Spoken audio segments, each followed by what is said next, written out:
Refugee Day 2024, a dream for safety, inclusion, and equal treatment for all refugees. Zafar Ahmad Abdul Ghani writes, President of Muram. Year 2024 witnessed more people become displaced persons, asylum seekers, and refugees. Both Palestinians and Rohingya have been victims of genocide for long decades, but there is still no international solution. The absence of political will and the economic interest and investment cause Palestinians and Rohingya to continue to be victims of genocide without protection and justice. Currently, both Palestinian and Rohingya are continuously killed in many series of bombings and shootings. Children and women continue to be brutally killed and raped. Cruelty by humans in this century is mind-boggling. What actually got them to that point? The UN Secretary-General H.E. Antonio Guterres in his message on World Refugee Day 2024 highlighted that more than 120 million people around the world are forcibly displaced, including 43.5 million refugees. These figures reflect our failure to end conflict, war, and genocide around the globe. On 18th of June 2024, UN Human Rights Chief, Mr. Volker Turk expressed his concerns on the situation in Mongdal Township. He highlighted that Rohingya have nowhere to flee and are trapped in western Myanmar. In recent development, the Arakan Army, AA, ordered the Rohingya in Mongdal Township to evacuate ahead of a planned offensive. This is deeply worrying as they have nowhere to flee. Until now, Rohingya in the affected area in Buaidong and Mongdal are still under the control of the Arakan Army and do not have food, water, medicine, shelter, etc. Before that, on 19th of May 2024, Mr. Volker Turk said, I am deeply alarmed by reports of renewed violence and property destruction in Buaidong Township in Myanmar's northern Rakhine State, resulting in the displacement of potentially tens of thousands of civilians, mainly Rohingya. The massive destruction caused by the Arakan Army, AA, is beyond imagination. They continued the genocidal attack on the Rohingya that was previously carried out by the Myanmar military. Without access to humanitarian aid, Rohingya will die due to hunger, no treatment, and no shelter. How long can they survive? The AA has seized control of 11 of Rakhine State's 17 townships. We can imagine thousands more Rohingya will be killed in massive destruction following offensive operations for the remaining townships in the Rakhine State. This needs immediate actions by the United Nations, EU, and ASEAN.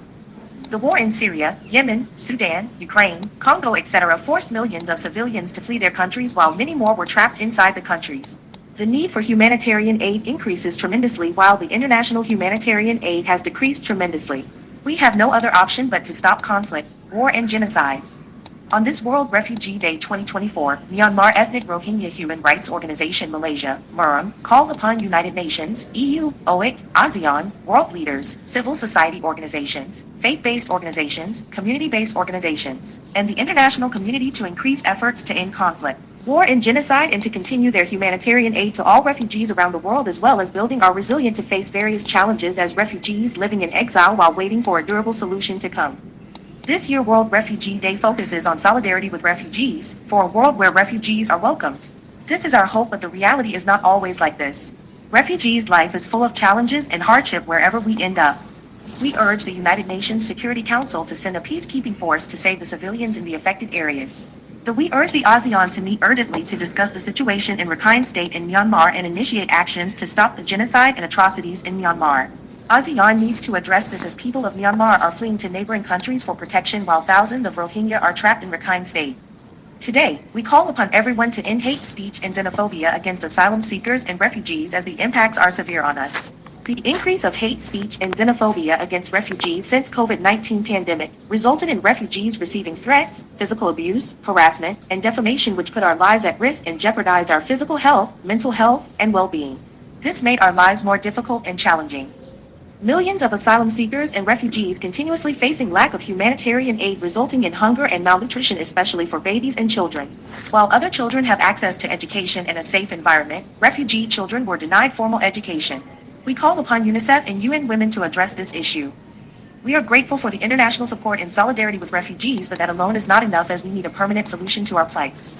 Please help us to find a permanent solution for us to return home safely with dignity and to rebuild our broken lives. We dream for equal treatment for all refugees around the globe, and we hope for a peaceful and safe environment for the vulnerable refugees where our lives and security are ensured. Please help us to end conflict, war, and genocide. Thank you. Tell no, +6